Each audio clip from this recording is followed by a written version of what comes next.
primero que decir, Pepe, bueno, uno es que las encuestas se tratan de ejercicios probabilísticos y estadísticos, por la cual creo que sí hay que considerar este elemento fundamental y primario a la hora de tratar de entender cualquier resultado de una encuesta. Creo que existe la percepción de que cuando existe una gran distancia entre dos encuestas o el resultado electoral de una encuesta no son congruentes, pareciera que automáticamente lo que se está hablando es corrupción de los encuestadores. Esto va a pasar a la segunda etapa, después de trabajar este primer fundamento, al hecho de la industria.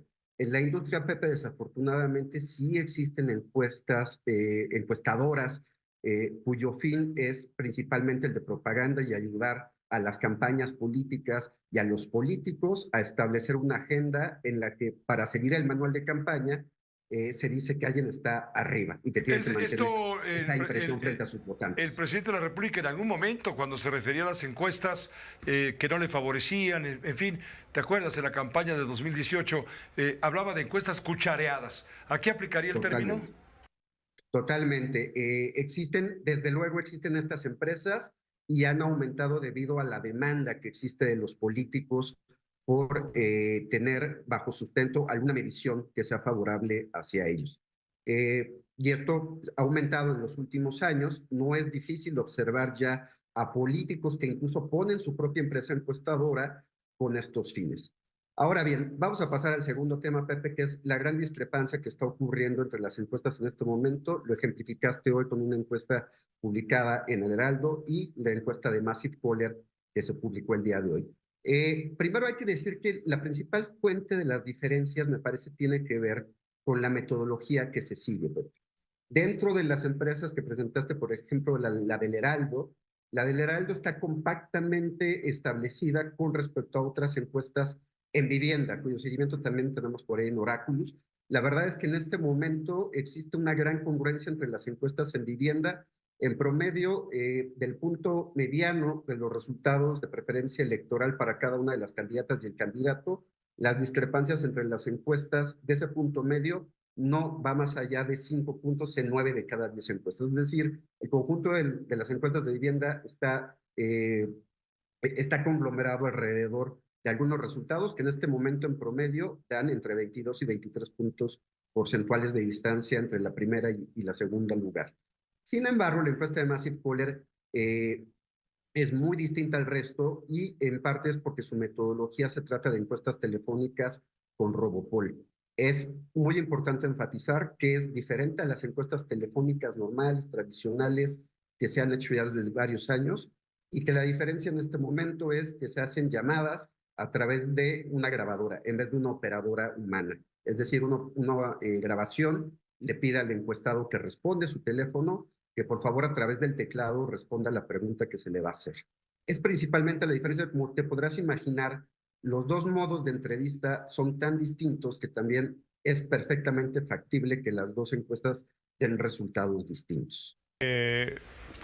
Hay un problema de la industria de las encuestas. Alguien miente, alguien engaña o alguien es muy incompetente.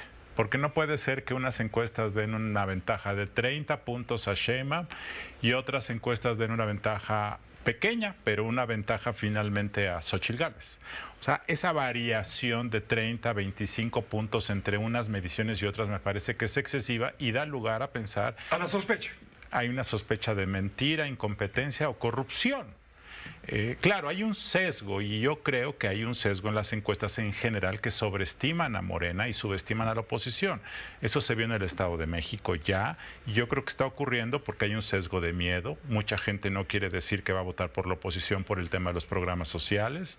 Hay un sesgo de acceso porque hay muchas zonas por inseguridad que los encuestadores no pueden entrar porque hay un guardia o porque hay una puerta o porque es un conjunto residencial, y hay un sesgo comercial, que es un poco de corrupción, que el gobierno sí ha contratado a muchas encuestadoras en los últimos años y eso da lugar a que por conveniencia, por petición o de forma inconsciente quieran complacer al cliente, que es el que más paga, que en este caso es el partido oficial y el gobierno. Entonces eso te lleva a eso.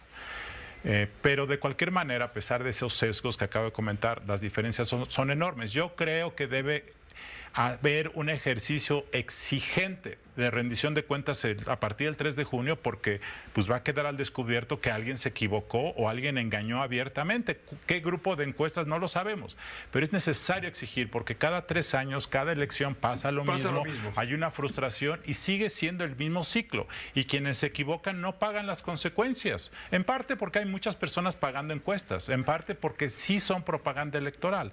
A nivel local, sí efectivamente hay algunas encuestadoras que venden los puntos, que venden la encuesta y son propaganda. Entonces, debemos pugnar, Pepe, por hacer un ejercicio de exigencia para que se sepa. Y dos, creo que hay 2 o 3 reformas que pueden ayudar en el futuro. Uno, cualquier encuesta publicada debe decir quién la pagó y cuánto costó. Porque si no, tú, Pepe, yo, Pepe, podemos llegar a nuestras casas ahorita, inventar un logo de una casa encuestadora que no existe, poner 3 barras y publicarla y decir esto dice Electrolux, ¿no? O lo que sea. Y esto me parece que es muy grave. Decir quién pagó, cuánto costó, me parece que además de la metodología es un tema relevante, pero sí, alguien se está equivocando. Hay que tener, como dice Leo Zuckerman, hay que tener cautela con las encuestas. Yo creo que hay que tener cautela, yo creo que simplemente hay que saber que hay varias que son correctas, bien hechas, pero están contaminadas por muchísimas que no lo son, entonces hay que tener cautela. Hay que tener cautela. Claramente me parece que si uno tiene sentido común sabe que hay claramente una favorita en las encuestas que va arriba que se llama Claudia Sheinbaum. La pregunta es ¿por qué distancia? Y eso no lo sabemos. Y la segunda pregunta es saber si esto puede reducirse o puede mantenerse como está o ampliarse. Francamente no lo sabemos. Yo he dicho aquí en tu programa varias veces que mi intuición me dice que se va a cerrar la contienda, otros piensan que se va a quedar como está, pero reitero, habrá que exigir cuentas. ¿Podrá cambiar mucho o poco en las próximas 4 semanas? Yo creo que, salvo que ocurra un hecho inesperado, potente, podría haber un cambio significativo en las tendencias. Si no es así, seguramente la tendencia continuará. Por este argumento de días de oscurantismo y de superchería. Vas a hablar de la Santa Muerte, la camiseta, Morena. Exacto, Pepe. Empezaría por decir lo siguiente. Yo creo que este gobierno y este presidente ha tenido una habilidad extraordinaria para construir una enorme base social. La base social que apoya al presidente es muy ancha, es muy importante. Pero dentro de esa ancha franja hay un sector de ultras que han llegado al extremo de hablar de que el presidente presenta rasgos de santidad. Estoy pensando, por ejemplo, en el padre Solalinde, que dice, yo encuentro en López Obrador rasgos de santidad. Y estoy hablando también de Antonio Antolini, que lo compara con las grandes figuras, con Gandhi o con el mismo Jesucristo. ¿Qué es lo que traduce esta concepción de un presidente ubicado por encima de todos? La negativa a cualquier expresión crítica a este presidente. Y eso lo manifiestan muy claramente las redes sociales. Están impregnadas de toxicidad en donde cualquier comentario, cualquier crítica, yo diría mis artículos, por ejemplo, en donde hago una serie de cuestionamientos la semana pasada, antepasada, sobre la salud del presidente y su apartamiento de la realidad, y hago afirmaciones muy precisas y muy contundentes. ¿Salud mental?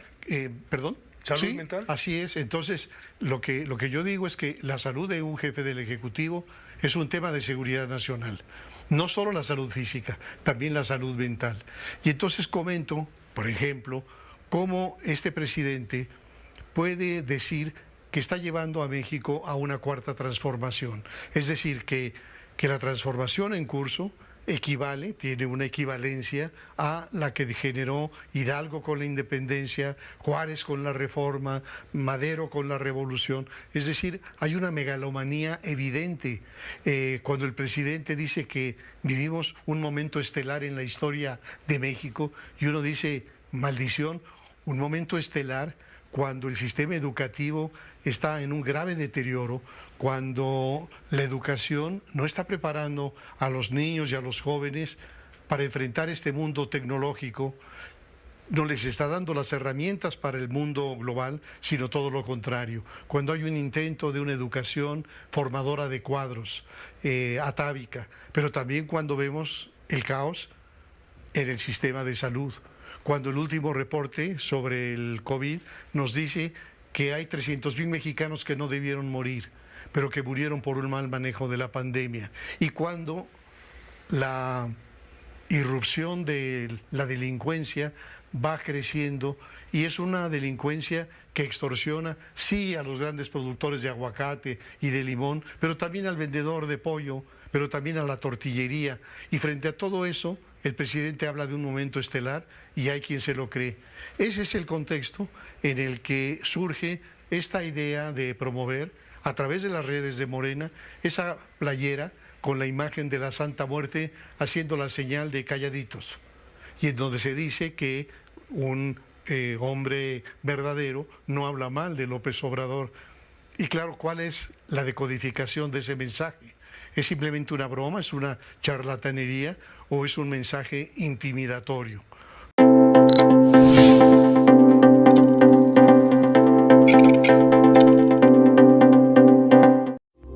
Esta fue una producción de Grupo Fórmula. Encuentra más contenido como este en radioformula.mx.